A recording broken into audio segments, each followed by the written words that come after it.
안녕하십니까. 오늘은 국일제지에 대해서 분석해 보겠습니다. 국일제지가 지금 여러 가지로 우리한테 호재는 있을 수 있어요. 이런 뉴스들이 나왔다는 거에 대해서. 근데 지금 삼남 마이다스가 어떻게 보면은 이제 갑이 되는 거죠. 우리가 을이 되는 거고. 자, 이 채무자는 지금 국일제지고 지금 채권자는 한 엄청나게 많죠. 지금 한 450억 정도의 이 부채가 있는데 이 부채를 삼남 아이다스가 과연 어떻게 해결을 할 것인지, 그리고 삼남 아이다스가 국유재지를 얼마에 인수를 했는지, 뭐 850억 이상이 될 수도 있고 뭐 그 이하가 될 수도 있겠죠. 자, 거기서 한 150억 정도의 850억에서 150억 이상 아니면 150억 이하의 어느 정도 갭이 형성될 것 같습니다. 중요한 것은 인수 자금을 뭐 제3자, 유상증자 뭐 이렇게 나오고 있는데 유상증자까지만 해도 괜찮습니다. 중요한 건 여기 지금 1억 2천만 주가 상장돼 있거든요. 시총이 한 1,000억 정도 되고 여기 유상증자가 되면 이 주식수가 엄청나게 많이 늘어나죠. 과연 어떻게 늘어나는 것이냐, 이게 또 중요한 겁니다. 그리고 다 3자 뭐 증자, 그런데 배정 증자라고 하는데 이 3자가 누구냐는 거죠. 또 어떠한 또 캐피탈 회사인지, 자금을 많이 갖고 있는 투자은행 IB은행이 지금 국일제지의 유상증자에 참여해서 얼마만큼 사들이냐, 이것도 중요합니다.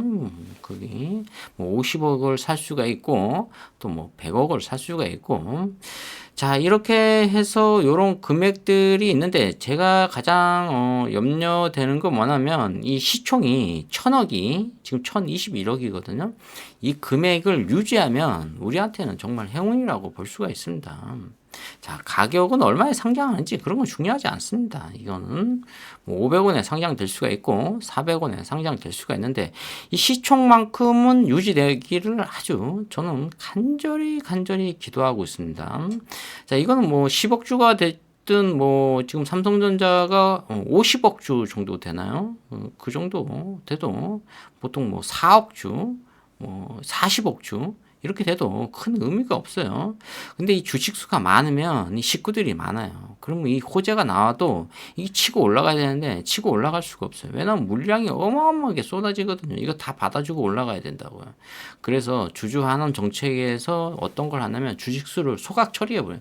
누가 소각 처리한다? 최대 주주가. 자기 돈 50억을 가지고 주식을 사서 50억치를 태워버리는 거예요. 없애버린다는 거죠. 그럼 주식수가 점점 줄어들면은 매매가 할 수 없죠. 그러면은 누구도 잘 안 팔게 되죠. 그럼 주식이 계속 올라가는 거예요. 이게 바로 애플 컴퍼니 이런 애들이 지금 쓰는, 그 대신 배당을 주지 않아요. 그 나라는 배당을 잘 안 주면은 그렇게 한다는 거죠. 그럼 주가가 올라가니까. 그러면서 시세 차익으로 수익을 낼 수가 있다, 이렇게 볼 수가 있는데 지금 거꾸로 하고 있죠. 주식수를 늘리고 있죠. 이렇게 유상증자 하게 되면은. 그런데 가격대도 뭐 얼마에 상장되는지, 300원에 상장되는지 400원에 상장, 이건 중요하지 않고 주식수도 중요하지 않습니다.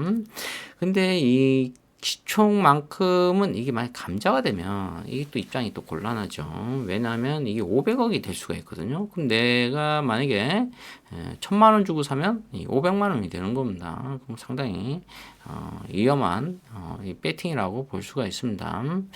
자, 일단은 삼남 아이다스가 인수 자금 마련이 과연 850억에 인수를 했을 때 이 자금을 어떻게 마련할 것이냐, 뭐 3자 배정으로 갈 것이다 하게면 이 어떻게 유상증자를 할 것이냐, 이런 게 포인트라고 볼 수가 있습니다. 그 다음에 감사인의 적정 의견이 담긴 국일제지 뭐 사업 보고서를 또 제출해야 돼요. 이거 것들을. 자, 그렇게 돼서 이제 코스닥 거래 재개의 조건들이 필요하다. 거의 2024년도 내년 4월 달에 거래가 재개되는 건 거의 뭐 확실하다고 볼 수가 있습니다. 지금은 뭐 개선 기간이니까 어떻게 개선할 것이냐. 일단 1단계는 삼남 아이다스가 국일제지를 얼마에 인수했냐, 또 그 인수 자금을 3자 유상증자로 갈 것인데 거기서 또 어떻게 작업할 것이냐. 뭐 채권자와 또 주주들을 또 만나서 강개인 집회를 또 3회 이상 열어서 이러다 보면 내년 1월 달까지 또 갈 가능성이 있다. 그것이 마무리되면은 지금 이 시총만큼은 지켜달라. 1,000억 정도. 그러면 뭐 300원에 상장이 돼도 1,000억이 되니까 여기서 곱하기 3 정도 되면은 아마 900원 정도 올라와도 한 3,000억 정도 되거든요. 여러분들 이제 주식 수가 굉장히 늘어났다고 볼 수가 있죠. 근데 이제 감자가 이제 들어가면은 이게 굉장히 고통이 이제 고난이 닥쳐온다 이렇게 볼 수가 있습니다. 국일제지가 해상 절차에 즉 이 국일제지가 근데 우리가 한번 역사를 한번 봐야 돼요. 뭔지 과거를 한번 봐야 된다. 되새김을 하잖아요. 거래 정지 사유에 대해서 알아봐야 돼요. 이게 이걸 왜 제가 말씀드리냐면 한국거래소에서는 이 국일 제지가 왜 해상 절차를 신청을 했고 거래 정지가 됐는지 그 사유가 뭔지를 반드시 본단 말이에요. 이게 첫 번째가 이 자본 장식. 내가 지금 뭐 한 10억 갖고 있는데 부채가 뭐 한 50억 정도 돼. 이게 자본 장식이거든요. 이게 부동산이 20억 정도 있고 뭐 등등 해서 30억이야. 근데 부채가 100억이 넘어요. 이건 뭐 비슷하고 빚이 더 많은 거죠. 이런 것들은 재상장되기가 굉장히 어렵습니다. 이게 지금 잘 상장 안 해줘요. 이런 것들은. 그 다음에 뭐 경영난이 굉장히 어렵다. 이게 사실 뭐 사양 산업이다. 그리고 매출이 전혀 이루어지고 있지 않다. 뭐 1년 매출이 100억 하던 게 갑자기 20억밖에 안 돼요. 근데 뭐 영업이익도 거의 없고 이런 거는 누가 인수해도 잘 이게 거래 재개가 안 됩니다. 이거 잘 상장되지 않습니다. 코스닥에. 자본 장식이나 뭐 경영난 이런 거에 지금 크게 뭐 문제가 되지 않다. 그다음에 국일 제지의 이 최대 주주, 이 최 대표의 일탈로 인해서 지금 국일 제지가 거래 정지당했다. 그러니까 일탈이 어떤 일탈이냐? 이것은 뭐 주식 담보 대출을 받았다. 이게 누구한테? 대부업체, 사채업체한테. 근데 그 사채업체가 주식을 팔았다. 얼마에? 한 1,800원에서 1,300원 사이에 다 전량 매도했다. 이렇게 나오고 있는 거죠.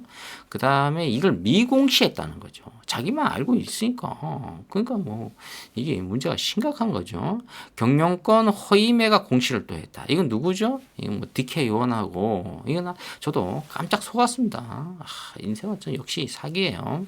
대한민국은 사기 공화국이다. 이렇게 볼 수가 있습니다. 자, 국일예지 2부 여기까지 오늘은 마무리하겠습니다. 좋아요, 구독 팍팍 찍어주시면 감사하겠습니다. 감사합니다.